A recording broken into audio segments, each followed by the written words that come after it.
நான் தங்கத்தில் தான் வாங்கி தருவேன். நீங்கள் ஒரே ₹1 காயின் கொடுத்தா கூட போதும், இல்லை தங்கம்னு எழுதி கொடுத்தா கூட எனக்கு போதும். எங்கள் அண்ணன் தங்கம். தங்கத்துக்கு தங்கத்தில் தானே வாங்கி கொடுக்கணும். நீங்கள் எப்படி வேணால் வாங்கி கொடுங்க. சரி சாமி, சரி சாமி, போலாம் போலாம் போலாம் போலாம். சீக்கிரம் அந்த தங்கமான அண்ணனுக்கு ஃபஸ்ட்டு கல்யாணம் ஆகட்டும், அதுக்கப்புறம் நாங்கள் வந்து நல்ல கிஃப்ட் அவங்க கிட்ட இருந்து வாங்கிக்கிறோம். நாத்தனார் சீரா எப்படி யோகேஸ்வரி நெக்ஸ்ட் எப்போ வராங்க? அண்ணா லீவ் அப்ளை பண்ணியிருப்பாங்களே எல்லாரும். ஏன்னா 6 மந்த் ஒன்று தானடா லீவ் கொடுப்பாங்க. ஆனால் ரொம்ப தரல மனசு. சரி சரி விடுடா, ஃபீல் பண்ணாத கொஞ்ச நாள். உன் ஹஸ்பண்ட் இப்படி ஃபுல்லாக எவ்வளோ வருஷம் இங்கேயே இருக்கலான்னு பிளான் பண்ணியிருக்காங்க, இங்கேயே ஆர்மிலேயே. அதுக்கு என்ன ரொம்ப நாள் இருக்குது, பார்ப்போம். கண்டிப்பாக எல்லாமே சீக்கிரம் நடக்கும் தேவானா, பார்த்துக்கலாம். கடவுள் வந்து எந்த விஷயத்தை எப்போ நடத்துவார்னு சொல்ல முடியாதுல்ல. இன்னும் 1 மந்த் ஆகும். ஒருத்தி கிஃப்ட் வந்து பேக் பண்ண போனால் என்ன பண்ணுறானே தெரில தேவானா. அதான் சரண்யாவுக்கும் பண்ணடின்னு சொன்னேன். அவனும் அந்த விவரம்லாம் தெரியல. அம்மா கொடுக்கணுன்ற மைண்ட் செட் தான் இருக்குது. கொஞ்சம் பெரிய பிள்ளைனா தான் சித்தி கொடுக்கணுன்ற மைண்ட் செட் வரும். அவங்க டேடிக்கே கொடுக்க மாட்டாவோ. இன்னும் 1 மந்த் ஆகும். அப்படியா, சரிடா. 6 மந்த் ஒன்ஸ் தான் லீவ் கொடுப்பாங்களே. அப்போ இயர்லி 2 டைம்ஸ் தான் லீவு. 2 மாதம் தான் லீவு அவங்களுக்கு. வாங்கிட்டாளா? கரண்ட் வேற இல்லை, தண்ணி வேறு நெக்ஸ்ட் நாளைக்கு கொண்டு கூட என்ன சாரோ. அவர் 1/2 பாட்டில் கூட கூட எங்களுக்கு கொடுத்துருங்க.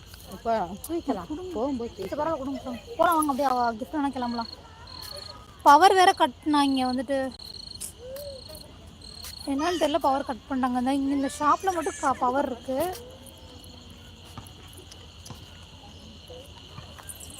இங்கே பாருங்க, உங்கள் இன்னொரு மருமகளையும் தங்கச்சியும்.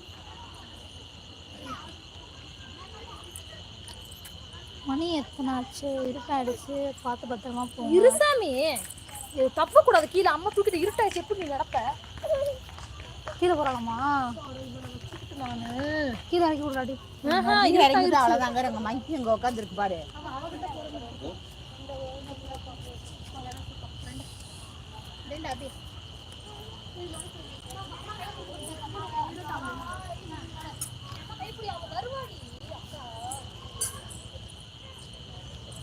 ஆஃப்டர் மேரேஜ் பர்த்டே கிஃப்ட் என்னக்கா நீங்கள் கொடுத்து அவர் கொடுத்துருக்காரு. நிறைய கிஃப்ட் கொடுத்துருக்காங்க. ஒரு 10 இயர்ஸ்னால் இப்போ அதுக்கு ஒவ்வொரு பர்த்டேக்கும் கிஃப்ட் கொடுத்துருக்கோம், வாங்கியிருக்கோம் 2 பேருமே. அந்த பர்த்டேக்கு வந்து என்ன கிஃப்ட் கொடுப்பாங்கன்னு சொல்கிறேன். நெக்ஸ்ட் டைம் வந்து ஊருக்கு போனதுக்கப்புறம் என்னென்ன கிஃப்ட் கொடுத்தாங்கன்னு சொல்லி உனக்கு எல்லாத்தையுமே காட்டுறேன், ஓகேவா? தேவானா போகணும். தேவானா ஃபஸ்ட்டு பர்த்டே கிஃப்ட் வந்துட்டு ஃபஸ்ட்டு பர்த்டே கிஃப்ட்டு நமக்கு ட்ரெஸ் எடுத்து கொடுத்தாங்கடா. எனக்கு வந்து எப்போயுமே ட்ரெஸ் எடுத்து கொடுத்துருவாங்க. ஃபஸ்ட்டு பர்த்டே வந்து ஸ்கர்ட் அண்ட் டாப் தான் கொடுத்தாங்க. ஏன் அங்கே பேக் பண்ணிட்டுருக்காங்க சரண்யா, நீங்கள் வாங்க. சரி போட்டு விடு அவளை. பேலன்ஸ் காசு வாங்கிட்டியா? பேலன்ஸ் காசு 100 கொடுத்தேன் உங்ககிட்ட. 100 தான் இது 90மா பேக் பண்ணுறதுக்கு. 90 அது இண்டியில் தான் நடத்தா டாடிக்கு போலவா 100 வாங்கிட்டியா? சரி வா. ஏம்மா? இல்லை அப்புறம் டாடிக்கு சேர்த்து வாங்க. சரி 2 சேர்த்து கொடுத்துரு, ஓகேவா? நடந்து போங்க, வீட்டுக்கு மணி ஆகிடுச்சு, இருட்டாயிடுச்சு. ஆமாம் தேவானா, ரொம்ப நேரம் ஆயிடுச்சு. அதனால் மேக்ஸிமம் இப்போ நான் இருட்டில் போனால் லைவ் வேறு தெரியாது. அதனால் நான் லைவை கட் பண்ணுறேன். நம்ம நாளைக்கு வந்து சீக்கிரமாக பேசலாம், ஓகேவா? யோகேஸ்வரி நாளைக்கு கொஞ்சம் டீட்டெயிலாக பேசலாம்டா. சாரிடா, சாரி தேவானா, நாளைக்கு பேசலாம். ஸோ எல்லாருக்கும் பாய், குட் நைட். எல்லோரும் சாப்பிட்டு தூங்குங்க. ஓகே, கவனம் முக்கியம், பார்த்து போகணும். ஓகே தேவானா, பாய் தேவானா. யாரோட பர்த்டேன்னு கேட்டாங்க, என்னோட பர்த்டேன்னு. அப்புறம் இருக்கட்டும், இருக்காது என் தங்கச்சி பார்த்துக்கோங்க. ஓகேடா, பார்த்து கிளம்புறோம், பாய். ஏன்னா ரொம்ப தூரம் கீழே நடந்து போகணும்.